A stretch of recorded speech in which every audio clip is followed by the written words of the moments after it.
tugiye kuganira ikiganiro cy'urwego rw'umuvunyi by'umwihariko tuganire ku gikorwa cy'imenyekanishamutungo, ariko abantu benshi ntabwo baba bazi imenyekanishamutungo ngo ni iki. Ese mwabanza mukatubwira ubundi imenyekanishamutungo ni iki? Murakoze. Nitwa Mwiseneza Jeanne d'Arc, ndi umuyobozi w'ishami ry'imenyekanishamutungo ku rwego rw'umuvunyi. Nk'uko mubibajije rero, imenyekanishamutungo ni imwe mu nshingano y'urwego rw'umuvunyi. Mu nshingano nyinshi urwego rw'umuvunyi rufite muri gahunda yo gukumira no kurwanya akarengane na ruswa harimo n'imenyekanishamutungo. Iryo jambo imenyekanishamutungo rero rikaba rikubiyemo igikorwa cyo kugaragaza umutungo, igikorwa gikorwa n'abantu banyuranye ariko kandi bari mu nzego za leta, gikorwa n'abayobozi bakuru, abayobozi mu nzego zose n'abakozi ba leta barebwa n'itegeko. Itegeko ry'imenyekanishamutungo rifite lisite ryashyizeho y'abantu bagomba kumenyekanisha umutungo ndetse n'imitwe ya politike yemewe mu Rwanda. Imenyekanishamutungo rero rikorwa gute? Ryari? Murakoze. Imenyekanishamutungo ni igikorwa gikorwa buri mwaka. Ubundi buri mwaka bitarenze itariki ya 30 z'ukwa gatandatu abantu barebwa n'imenyekanishamutungo baba bagomba kurikora bakarishyikiriza urwego rw'umuvunyi. Hanyuma nk'uko nabivuze ko rireba abantu kandi rikareba n'imitwe ya politike. Imitwe ya politike nayo yemewe mu gihugu imenyekanisha umutungo ku rwego rw'umuvunyi bitarenze itariki ya 30 z'ukwezi kwa cyenda nabwo buri mwaka, kuko bo bamenyekanisha umutungo ugizwe n'ibitabo by'umutungo wabo. Baba bagomba kumenyekanisha nyuma yo gukora ibaruramari ry'umwaka w'ingengo y'imari uba urangiye. Abakozi b'urwego rw'umuvunyi nabo kubera ko bareba ari abakozi ba leta, nabo kimwe n'abayobozi b'urwego rw'umuvunyi bamenyekanisha umutungo nabo buri mwaka bitarenze 30 z'ukwa gatandatu, ariko bo bakawumenyekanisha kuri biro ya Sena. Umutungo umenyekanishwa ni umutungo w'ubuhe? Kuko abantu bafite imitungo itandukanye, hari abavuga ati mfite computer cyangwa se mashine, hari abavuga ati printer, bakavuga ati mfite ikibanza cyangwa imodoka. Ubundi umutungo umenyekanishwa ni ikintu cyose umuntu yaguze. Iyo tuvuze umutungo w'umuntu ubundi ni ikintu cyose atunze, twavuga ngo cy'agaciro. Ni umutungo wimukanwa, ni umutungo utimukanwa, ni umutungo ufatika, ni umutungo udafatika. Tugiye mu ngero zifatika, umuntu aba afite umutungo ugizwe n'amazu, umutungo ugizwe n'ubutaka, umutungo ugizwe n'amafaranga, ugizwe n'imyenda, ugizwe n'imigabane afite mu masosiyete. Ibyo bintu byose ni umutungo we, aba agomba kuwumenyekanisha. Ni ukuvuga ngo rero iyo amenyekanisha umutungo, kuko umutungo umenyekanishwa mu buryo bw'ikoranabuhanga, sisiteme cyangwa se uburyo bukoreshwa mu kumenyekanisha umutungo, iyo abwinjiyemo bumwereka ubwoko bw'umutungo agomba kumenyekanisha, ariko ni wa mutungo wose we ufatika, udafatika, wimukanwa n'utimukanwa. Hanyuma harimo ibibazo binyuranye bamubaza, kumubwira ngo umutungo uherereye he. Abagomba kuvuga izina ry'uwo mutungo, akavuga aho uherereye, akavuga agaciro kawo, akavuga uburyo yawubonyemo. Ibyo byose agomba kubyuzuza muri iyo nyandiko, hanyuma akabishyikiriza urwego rw'umuvunyi. Hanyuma rero abamenyekanisha umutungo ni bande? bava ku ruhe rwego bakagera ku ruhe rwego? Murakoze. Ko natangiye mbivuga ko bireba abayobozi ba leta muri leta n'abakozi bagenwa n'itegeko. Itegeko rigenga imenyekanishamutungo ryateguye urutonde rw'abantu bagomba kumenyekanisha umutungo. Tuvuye ku bayobozi bakuru b'igihugu cyacu, harimo abayobozi bakuru, hakabamo abayobozi bakuru mu nzego zindi zisanzwe za leta, mu bigo bya leta, hakabamo abacamanza, abashinjacyaha, abasirikare bakuru uhereye ku ipeti rya aba ofisiye, uhereye ku ipeti rya majoro, hakabamo abashinzwe abagenzacyaha n'abashinjacyaha, hakabamo imitwe ya politiki nk'uko nari nabivuze, abayobozi n'abakozi b'urwego rw'umuvunyi, abayobozi b'uturere, ab'imirenge n'ab'utugari, ba noteri ba leta n'abandi bakozi bafite aho bahurira no gucunga umutungo wa leta n'imari, urugero kuvuga ngo ba logisitike b'ibigo, abashinzwe ubugenzuzi bw'imbere abo bita internal auditors, cyangwa se abakontabure bose bo mu nzego za leta, noneho n'abari mu tunama tw'amasoko mu nzego zose za leta, abo bose bamenyekanisha umutungo. Hanyuma rero imenyekanishamutungo ku mitwe ya politiki ryo ritandukanira hehe n'imenyekanishamutungo ry'abayobozi n'abakozi ba leta? Imenyekanishamutungo ry'umutwe wa politiki ni ubundi umutwe wa politiki, inshingano y'urwego rw'umuvunyi ivuga ko urwego rw'umuvunyi rwakira kandi rukagenzura imenyekanishamutungo ry'umutwe wa politiki, uko umutungo w'umutwe wa politiki wabonetse n'uko wakoreshejwe. Ni ukuvuga ngo rero umutwe wa politiki niba ufite imitungo, ufite amafaranga, ufite inzu, ufite ubutaka, ufite imodoka se, ufite indege se,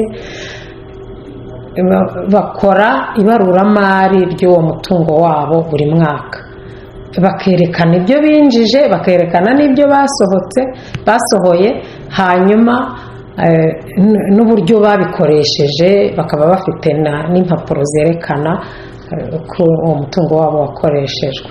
Noneho rero ibyo bitabo by'umutungo bakoze kuri uwo mwaka w'ingengo y'imari nibyo bashyikiriza urwego rw'umuvunyi bitarenze ya tariki ya 30 z'ukwa cyenda ukurikira ingengo y'imari y'umwaka wabanje. Urugero nk'ubu turi ku itariki 23 z'ukwa cyenda muri 2024, bitarenze 30 z'uku kwa cyenda mu cyumweru gitaha bazatugezaho ibitabo by'umutungo umutungo wabo babonye mu mwaka ushize wa 23, uko winjiye n'uko wakoreshejwe.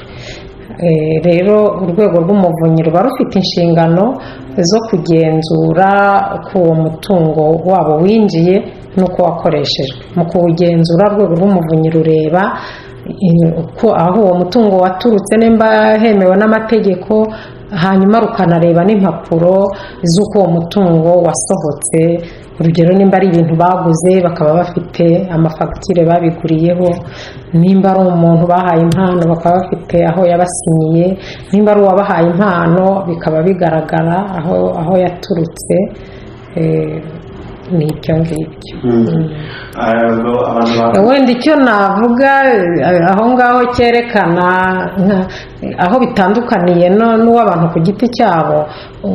Ku bantu ku giti cyabo urwego rw'umuvunyi rufite inshingano zo kwakira wa mutungo w'umuntu akavuga ati mfite inzu imwe iherereye Gasabo muri uyu murenge muri aka kagari muri uyu mudugudu, ifite agaciro kangana gutya, ifite ingana gutya, nayibonye ku nguzanyo cyangwa se nayihaweho impano n'umubyeyi wanjye, nifatanije na naka, nyishyurira umusoro uyu n'uyu ukurikije nyine ibibazo biri mu nyandiko buzuza bagaragaza umutungo. Ariko ntabwo urwego rw'umuvunyi rufite inshingano zo kuvuga ngo uwo mutungo wawukoresheje gute. Niba iyo nzu yawe wari warayiguze cyangwa warayihaweho impano ukaza kuyigurisha cyangwa nawe ukayitanga, ibyo ngibyo ni uburenganzira bwawe. Ntabwo urwego rw'umuvunyi ruvuga ngo wawukoresheje gute, yarureba ko wawubonye mu buryo bwemewe n'amategeko gusa. Ariko ku mashyaka ya politike haba hagomba gusobanurwa n'uburyo uwo mutungo wakoreshejwe, kuko ari umutungo w'abayoboke b'ishyaka.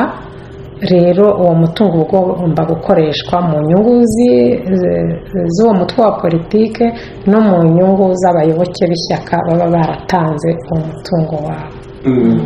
hari n'abashobora kwibaza ngo kubera iki itariki ntarengwa yo kumenyekanisha umutungo ku bayobozi n'abakozi ba leta ari iya 30 z'ukwa gatandatu ariko ku mitwe ya politiki bikaba 30 z'ukwa cyenda. murakoze. Nari mbivuze kubera ko imitwe ya politiki yo igomba gukora ibaruramari ry'umutungo wabo mu ngengo y'imari y'umwaka warangiye. Ingengo y'imari rero, ingengo y'imari mu Rwanda igarukira ku itariki ya 30 z'ukwa gatandatu.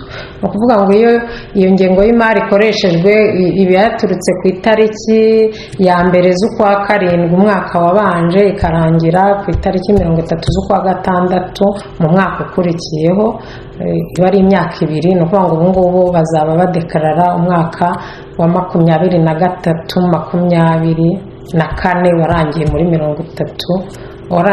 30 z'ukwa gatandatu muri 2024. Naho abantu ku giti cyabo ni 30 ubwo nyine imitwe ya politike ibigomba gufata umwanya nyuma y'uko ingengo y'imari ibaye clôture, hanyuma igategura raporo. Niyo mpamvu rero itegeko ryabahaye iyo marije kugira ngo byibura nyuma y'amezi 3 babe babishyikirije urwego rw'umuvunyi. Naho abantu ku giti cyabo rero kubera ko ni abakozi ba leta nabo bakorera mu ngengo y'imari ya leta nayo irangira 30 z'ukwa gatandatu, ariko kuko bo bataba bari bukore ibyo nk'imitwe ya politiki ngo bakore raporo ziri finansiye cyangwa bagaragaze uko umutungo winjiye n'uko wakoreshejwe. Niyo mpamvu mbere y'uko barangiza umwaka w'akazi, murabizi ko turangiza nyine twese n'imihigo 30 z'ukwa gatandatu tugahigura, tuba twarahembwa amafaranga ya leta kugeza kuri iyo 30 z'ukwa gatandatu. Rero kuri iyo tariki nibwo ariyo tariki ntarengwa yo kugira ngo umuyobozi cyangwa se umukozi wa leta yerekane umutungo atunze muri uwo mwaka, umutungo yabonye muri uwo mwaka, cyane ko umwisha aba yaranawubonye yakoresheje ya mafaranga ya leta yo muri uwo mwaka, cyangwa se n'umwanya wa leta yararimo, cyangwa se n'ibya leta ashinzwe kujera aba yaragiye abijera muri uwo mwaka w'ingengo y'imari urangira 30 z'ukwa gatandatu. Niyo mpamvu rero bitarenze iyo tariki 30 z'ukwa gatandatu nk'uko ahigura imihigo ye y'akazi yakoze muri uwo mwaka, agomba no kwerekana umutungo we atunze muri uwo mwaka. Rero iyo abantu cyangwa se abakozi, abayobozi ndetse n'imitwe ya politiki badakoze igikorwa cy'imenyekanisha umutungo nk'uko bikwiye, bigenda bite? Murakoze. Iyo abantu cyangwa imitwe ya politiki batubahirije neza inshingano zabo zo kumenyekanisha umutungo buri mwaka, itegeko ryateganije ibihano ku batabikora, haba ku bantu haba no ku mitwe ya politiki. Duhereye rero ku bantu, abagomba kumenyekanisha umutungo iyo batabikoze kuri ya tariki ya 30 z'ukwa gatandatu kwa buri mwaka, urwego rw'umuvunyi rurabibutsa rukabaha iminsi 7 yo gukora iryo menyekanisha mutungo. Rero mu imenyekanisha mutungo harimo amakosa 2.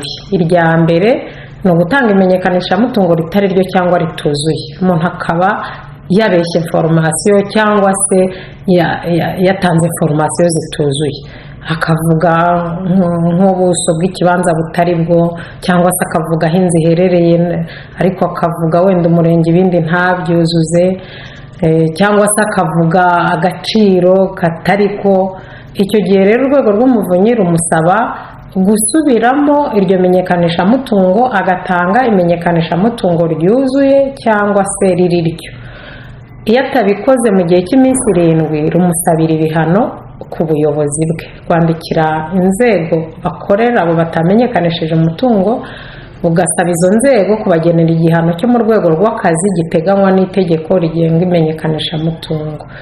Icyo gihano kikaba ari igihano cyo guhagarikwa ku kazi mu gihe cy'ukwezi kumwe kudahemberwa. Vuga ngo umukozi wa leta baramuhagarika ku kazi ntakore mu gihe cy'ukwezi, kandi umushahara we ntawufate, ugasubira mu isanduku ya leta.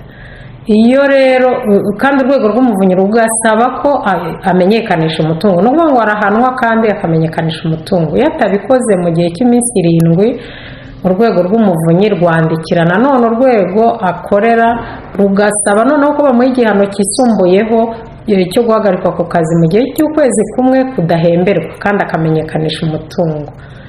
Iyo atabikoze nanone muri ya minsi 7, urwego rw'umuvunyi rukora raporo kuri uwo muntu rukayishyikiriza urwego rw'igihugu rushinzwe ubugenzacyaha kugira ngo uwo muntu bamukoreho iperereza bamenye impamvu atamenyekanisha umutungo we wuzuye cyangwa ngo awutange wose. Aho ni ku ikosa rya mbere. Ikosa rya kabiri riba mu imenyekanishamutungo ni ukudatanga imenyekanishamutungo. Noneho umuntu ashobora kubaho nyine ntatange imenyekanishamutungo bakamwibutsa ariko ntaritange burundu. Iyo rero ataritanze urwego rw'umuvunyi nanone rumusaba kuritanga mu minsi 7. Atabikora rukandikira urwego akorera rumusabira ibihano byo mu rwego rw'akazi. Icyo gihe rumusabira noneho ibihano byisumbuye, bakamusabira guhagarikwa ku kazi mu kwezi kumwe adahembwa. Yakongera gusubira iryo kosa bakamusabira guhagarika ku kazi noneho amezi 3, agahagarara amezi 3 adahembwa kandi agasabwa kumenyekanisha umutungo. Iyo atabikoze nanone bamukorera raporo bakayishyikiriza urwego rw'ubugenzacyaha kugira ngo bukore iperereza kuri uwo muntu bumenye impamvu yanga kumenyekanisha umutungo. Naho ku mashyaka ya politike cyangwa ku mitwe ya politike, ibihano nabyo bimeze amakosa akorwamo mu imenyekanishamutungo ameze nk'akorwa n'abantu nabo mu kumenyekanisha umutungo. Irya mbere ku mitwe ya politike, ikosa rya mbere rishobora gukorwa mu imenyekanishamutungo naryo ni ugutanga imenyekanishamutungo ritari ryo cyangwa rituzuye. Ni ukuvuga ngo umutwe wa politike ukaba wakoze ibaruramari ariko ugatanga imibare itariyo cyangwa se ituzuye. Icyo gihe urwego rw'umuvunyi rusaba nabo ko basubiramo imenyekanishamutungo ryabo agatanga iryuzuye cyangwa se iriri ryo mu gihe cy'iminsi 7. Iyo batabikoze narwo urwego rw'umuvunyi rubaha ibihano. Noneho ku mitwe ya politike ntabwo rusaba ngo babahe igihano. Urwego rw'umuvunyi itegeko ryahaye urwego ububasha bwo guha igihano umutwe wa politike. Babaha igihano cya mbere cyo kwihanangirizwa mu nyandiko. Urwego rw'umuvunyi rurabandikira rukabihanangiriza mu nyandiko kandi rukabasaba no kumenyekanisha umutungo. Iyo rero batabikoze nanone rubaha ikindi gihano cyo kubagaya ku mugaragaro. Nanone barabandikira bakabagaya ku mugaragaro, bakagaya uwo mutwe wa politiki watanze nyine imenyekanishamutungo ritari ryo cyangwa rituzuye.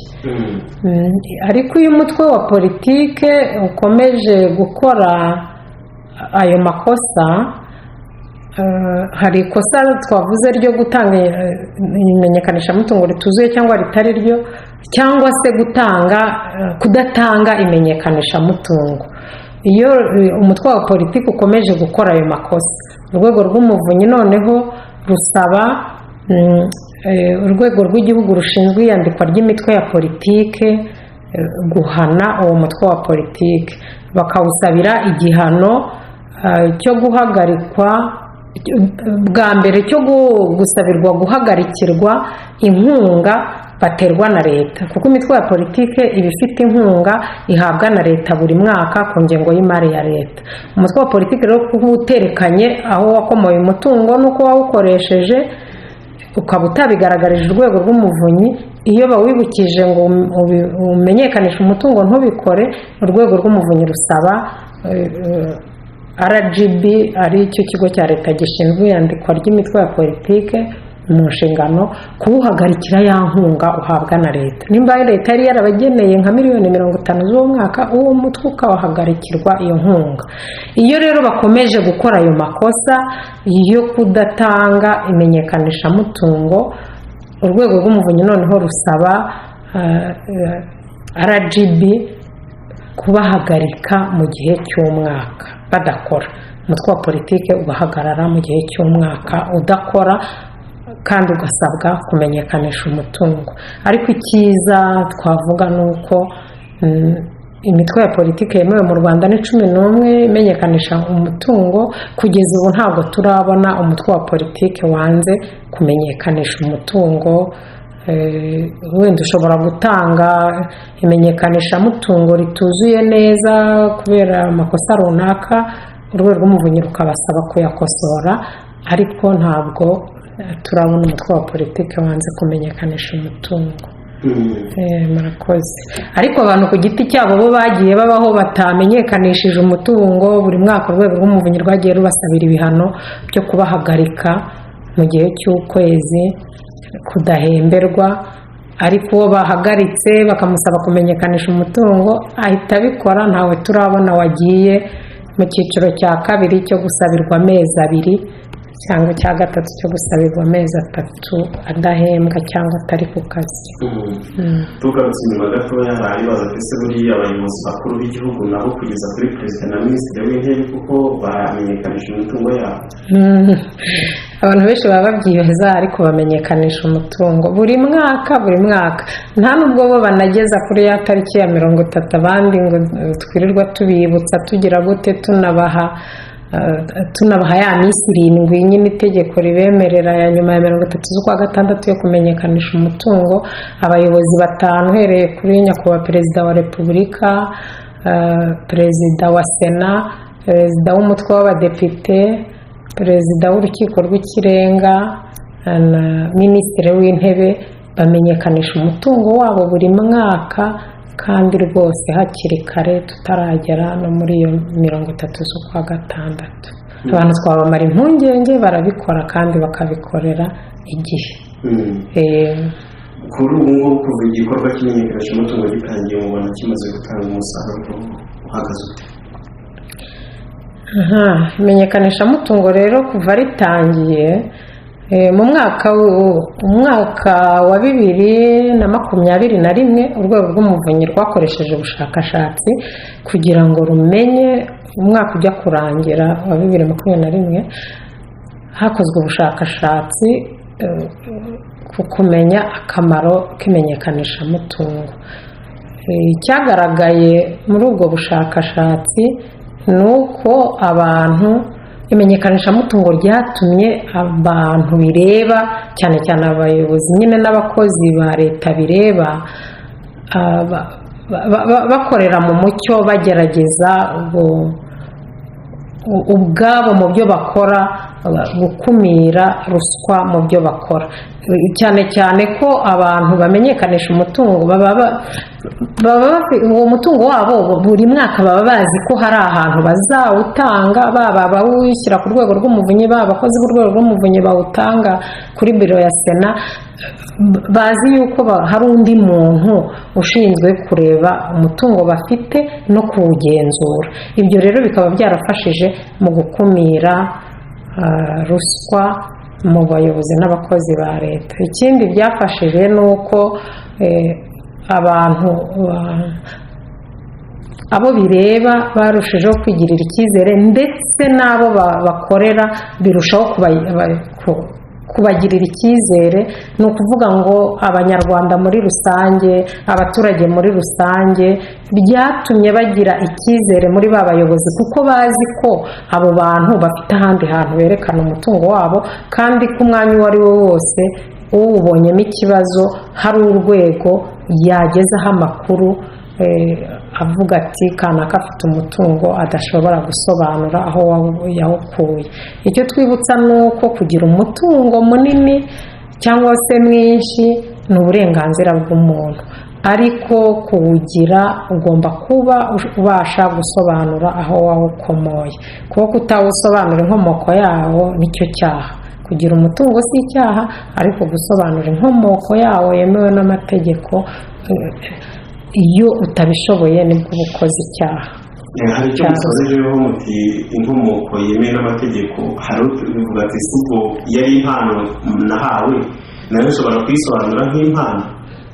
Yego, tugitangira nabivuze ko umutungo umenyekanisha uwo mutungo uvuga izina, ukavuga uti mfite umutungo, inzu ifite nimero iyi n'iyi, UPI iyi n'iyi, uherereye aha n'aha ngaha, ufite agaciro kangana gutya, nabonye muri uyu mwaka kandi nawukuye aha ngaha.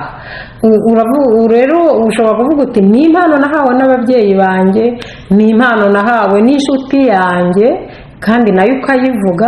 Ni ukuvuga ngo ya nshuti yawe nayo iba ifite ubushobozi bwo kuba ifite uwo mutungo, kuko ubu sinavuga ngo nguhaye ngo umuntu ngo uzavuge ngo ni Jeanne waguhaye imodoka ya vewiti kandi nawe ntayagira, gusa yayikuye cyangwa adafite n'ubushobozi bwo kuyigura. Ni ukuvuga ngo rero uwo mutungo aho ukomoka hagomba kuba hasobanutse, uwo muntu nawe ibyo bintu akaba bitunze, akaba bifitiye ubushobozi, kuko ashobora kugenda akaba yabyibye, ariko kugira ngo batazabimufatana akabihindurira inyito akaza akabiguha nk'impano kandi nawe yarabyibye.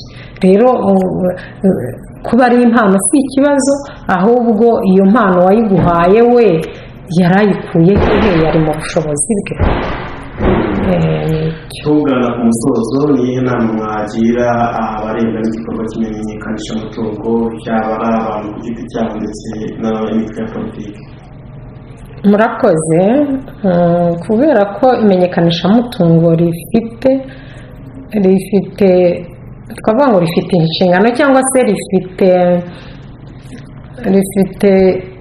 objectif yo gukumira ruswa mu bayobozi, mu bakozi ba leta, mu nzego za leta, mu mitwe ya politiki, mu banyapolitiki.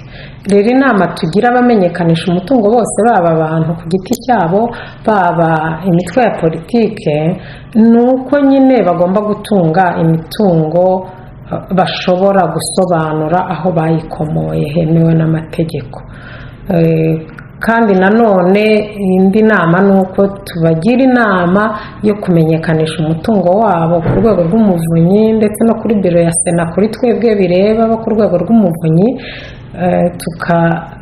tukayimenyekanisha ku gihe, n'imitwe ya politike ikamenyekanisha ku gihe, hanyuma kugira ngo nyine buri wese yirinde ibihano biba biteganijwe n'amategeko. Murakoze. Twese nidukora ibyo tuzaba tugiye mu nshingano y'igihugu yo gukumira no kurwanya ruswa, kandi no kugira ngo duharanire imiyoborere myiza y'igihugu cyacu n'iterambere rirambye. Bayobozi bacu nimwe dufatiraho urugero.